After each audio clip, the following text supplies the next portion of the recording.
everybody, and welcome to Movie Recaps with Brit. Today, we will be taking a look at a movie titled The Long Way Home. Without further ado, let's get started. The tale commences with Young-Gwang, an adolescent from North Korea and a crew member of a tank, undergoing instruction in driving the vehicle. Within the tank, Young-Gwang accompanies the tank driver and their commander. While progressing, the tank driver abruptly disengages the tank's power shift, resulting in the tank commander's anger. Consequently, the tank commander instructs the driver to halt the tank temporarily. During this pause, the tank commander directs Young-Gwang to acquire something to eat. Simultaneously, on the opposing side, Nam-Bok, a member of a South Korean soldier's platoon, is entrusted with the critical task of transporting a confidential document containing wartime strategies. During Nam-Bok's journey with his companions to deliver the classified document, they face assaults from the enemy. Consequently, Nam-Bok unknowingly loses the confidential document and gets separated from his platoon. Similarly, the North Korean soldiers who had made a stopover also encounter an attack from an American jet fighter, resulting in the unfortunate demise of all the soldiers except for Young-Gwang, who survives alone. Overwhelmed by fear, Young-Gwang endeavors to locate his fellow tank crew members. He discovers his tank commander, critically wounded, and attempts to communicate. However, the commander's final words emphasize the imperative task of safeguarding the tank, as losing it would lead to certain death. Following the uneventful occurrences, Young-Gwang flees the area due to the apprehension of another jet fighter attack. While fleeing, he stumbles upon a classified document lying on the ground by chance. Young-Gwang seizes the document and continues his escape.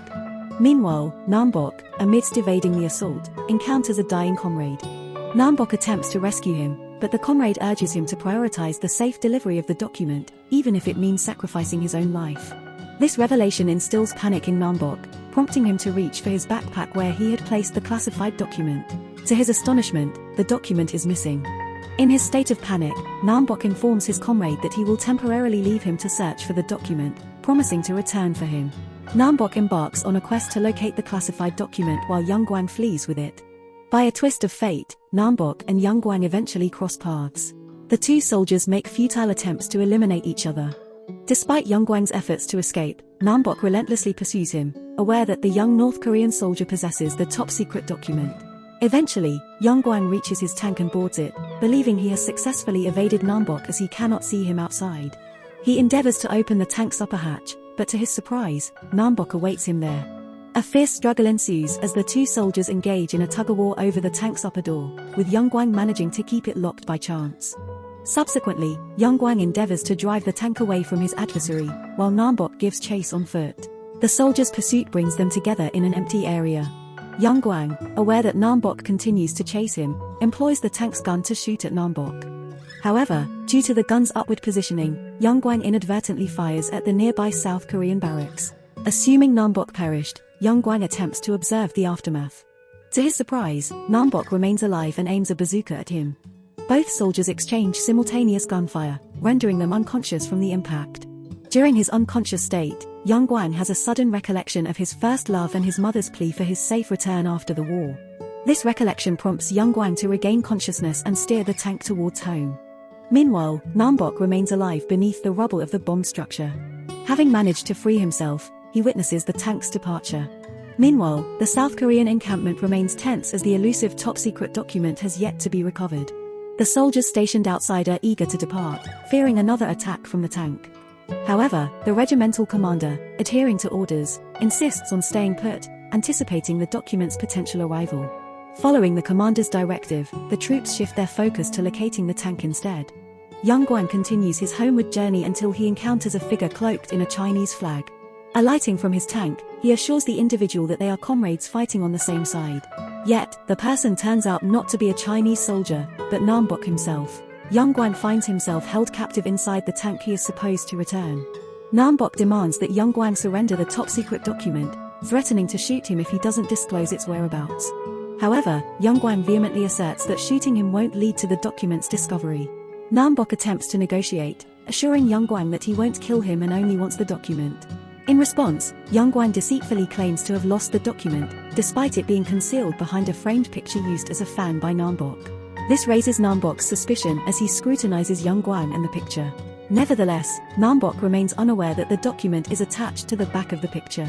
He orders Young-Gwang to drive the tank back to the South Korean camp, intending to return with the tank and have other soldiers extract information from Young-Gwang through torture. Young-Gwang endeavors to converse with Nam-Bok. Young-Gwang explains to Nam-Bok that North Korea intervened in the south to liberate them from the Americans. However, Nam-Bok becomes angry and adamantly asserts that he doesn't need liberation. He expresses his frustration at not being able to see his own baby due to the war. Continuing their journey, they eventually arrive at a small village occupied by South Koreans who provide food and praise Nam-Bok for disabling a North Korean tank. Meanwhile, Young-Gwang remains bound in a corner. Suddenly, the woman who served Nam-Bok announces her departure to help a pregnant woman with delivery, leaving him behind momentarily. Amidst the commotion, an elderly person in the village informs Nam-Bok that his son perished in the war, never having the chance to see his own child. This revelation evokes sympathy in Nam-Bok, as he himself has experienced a similar loss. Amidst the village's celebration of the newborn baby boy, Nam-Bok's heart aches as he recalls never having the chance to see his own child due to his compulsory enlistment in the war. Nightfall arrives, and the duo continues their journey. Nam-Bok instructs Young-Gwang to hand over the document and surrender. He offers him food, advising him to eat whatever his elder brother provides. This angers Young-Gwang, who vehemently asserts that Nam-Bok is not his brother. He reveals that all 6 of his brothers perished in the war, leaving him as the sole surviving son, determined not to surrender. Touched by Young-Gwang's story, Nam-Bok suggests that he hand over the document and return home to his mother. While saying this, Young-Gwang cunningly escapes from his restraints and launches himself at Nam-Bok. In their intense struggle, they unwittingly disturb a beehive, getting stung by the bees.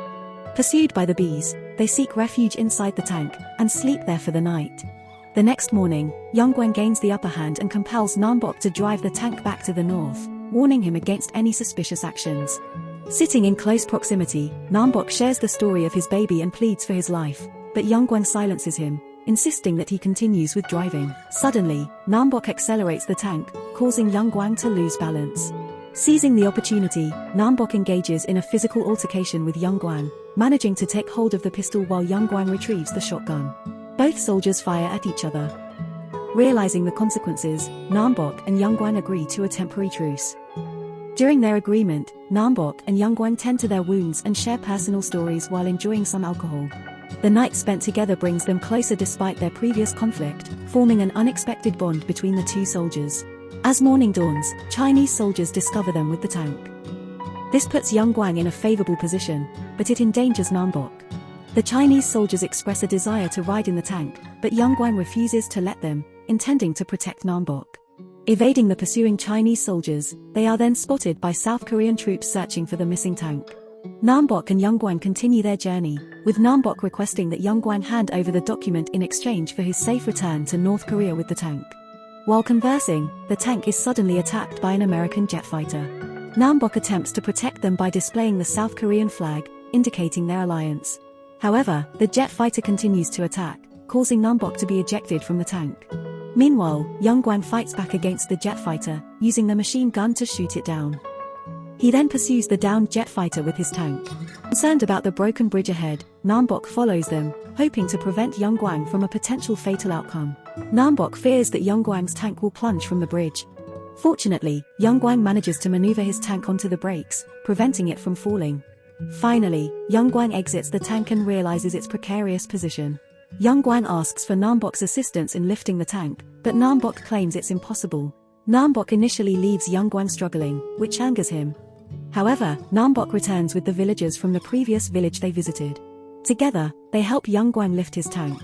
As a result of their joint effort, Nam-Bok asks Young-Gwang once more for the document, and this time, Young-Gwang reluctantly gives it to him as a gesture of gratitude for saving his beloved tank. Unfortunately, the South Korean troops, who had been searching for the tank, spot them again and inform headquarters of their discovery. Lastly, Nam-Bok and Young-Gwang bid farewell to each other. Young-Gwang suggests that Nam-Bok name his child Young-Gwang. Nam-Bok agrees and gives Young-Gwang a pendant and a cigarette as tokens. They happily smoke together, unaware that the South Korean soldiers searching for their tank are planning to bomb it. As Nam-Bok walks away with the document, Young-Gwang calls him and asks for his name. Nam-Bok reveals he is Jang Nam-Bok, while Young-Gwang shares his name as Kim Young-Gwang, urging Nam-Bok to remember him. With a heartfelt goodbye, the South Korean troops bomb the tank.